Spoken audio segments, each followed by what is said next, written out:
Amenti is a first-person horror game where you play as a photographer breaking into the pyramids of Giza to take pictures of the remains of Pharoh Rudamon. The game is available on Steam.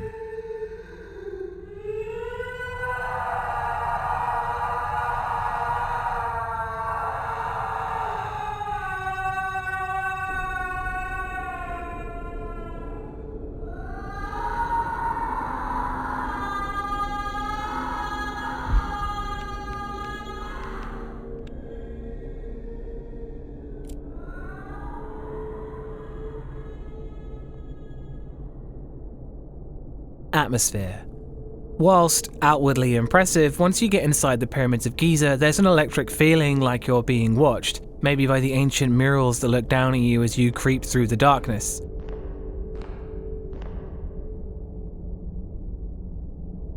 For the most part, there's incredible detail on the environments, and it really makes looking at everything extremely impressive, from the ancient stones that prop up the doorway to the thousands of years of history you can see in the murals all around you.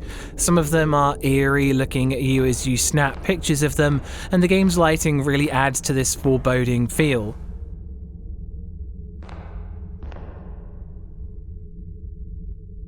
But more than that, there's a sense of trespassing as you explore the tomb, that you're a person out of time and don't belong around these things. And the feeling is more prevalent than the feeling of literal trespassing that you're doing by sneaking into somewhere you're not meant to be.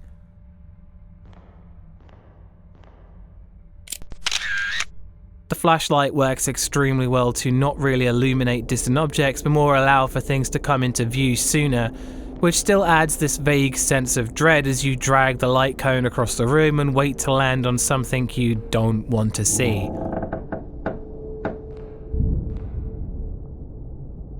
The later game suffers from a tonal change as it leaves behind that feeling of exploring an ancient tomb with all the dread that comes along with it, for a more far-fetched story and some puzzles and platforming which feels a little unnecessary in a horror game. The tone is still mostly consistent and it has some really great dread-filled section near the start and middle. That's one Harry Mason.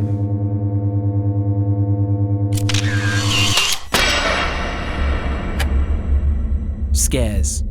The game is primarily going to be remembered for the jump scares, which are of varying quality, with some really leaving a devastating impact with some excellent setups and others feeling a little predictable and cheap.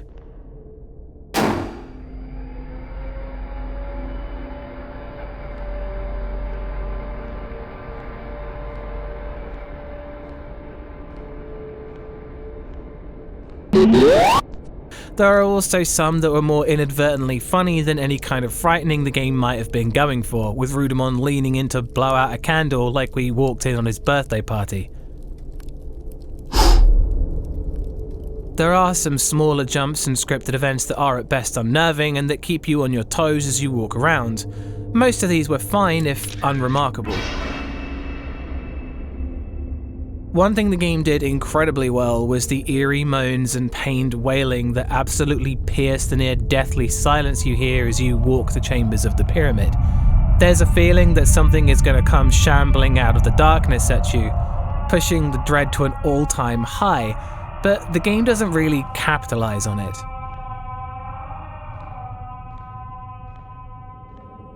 It also had some unique things like doorways having chimed curtains over them that led me to believe that there would be some kind of roaming enemy and it would be sound-based, as the game also played the sound of footsteps in the area.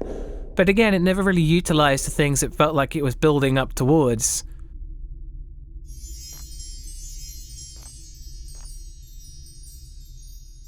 The game's chase sequence that comes to the end is fairly tense and it can be confusing, putting enemies in front of you and expecting you to try to skim past them rather than turning around, which would make more sense. Ultimately, the game can be pretty scary, but still has a few problems and a lot of missed opportunities. That's 2 Harry Masons.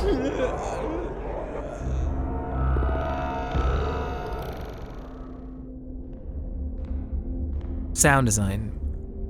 The game's music is deep, dark and earthly, the sound of stone and air reverberating through the tomb's halls like the giant slabs are breathing. It goes once again with the dark rumble that ramps up and quietens down based on what's happening. though either of these can be quite rare as the game likes to leave you alone with just the sound of your footsteps and the echoes they make against the walls. The sound effects are ones I've definitely heard elsewhere, which leads me to believe they're stock. There couldn't be a more generic sounding camera effect, which is a bit lazy considering the effort that's gone into the ambient noises and the moans, which, as stated before, when combined with the dark calls and reverb, sound absolutely harrowing.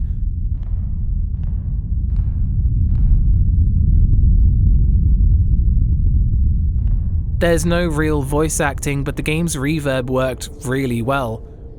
There's some minor problems with the directional audio and spots, but it's unlikely to really hurt the game. Ultimately, the game did really well at a select few things and mostly okay at everything else. That's 3 Harry Masons. Gore.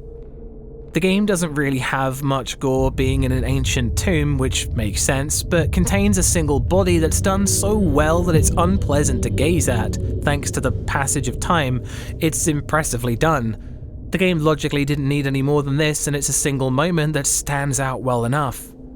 That's 4 Harry Masons. Story. The game opens with a shot of the pyramids of Giza and some subtitles that explain the photographer's desire to photograph Rudamon, a spelling change of an actual real-life pharaoh that existed. This feels really brief, and the game doesn't really state why you want to photograph his remains. It also has some confusing writing at the start, which leads me to believe there were some translation errors whilst making the game, which could explain some of the problems experienced later.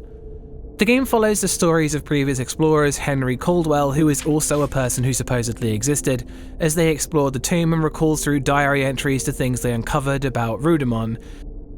The game also has some tablets which are translated that talk of Rudamon's queen, who had reservations towards the journey that Rudamon took after he died, in a supposed alternate afterlife than the one that they normally talk about in Egyptology. There's a lot of unfinished plotlines, with the big question of motivation for literally anything never really being answered by anyone in any of the diaries you find, which only makes the big revelation that arrives near the halfway point seem even more bizarre than it is. The story has a few intriguing questions, but doesn't have any answers or conclusions, making the final score 4 out of 5 Harry Masons. Whilst developed by the same people that brought me Graveyard Shift, my favourite inadvertently funny horror game, Amenti is far better, but part of me is disappointed that the game isn't funnier, which is good for the developer but less interesting for me. The Egyptology elements and spooky stuff you find whilst exploring the tomb is actually really fun, the detailed environments I could look at over and over. It's surprising to me that more games don't use something as popular as Egyptology to construct more decent horror. Again, I'd like to remind you the whole thing is down to my opinion of horror games. If you don't share this opinion, then that's cool, I get it.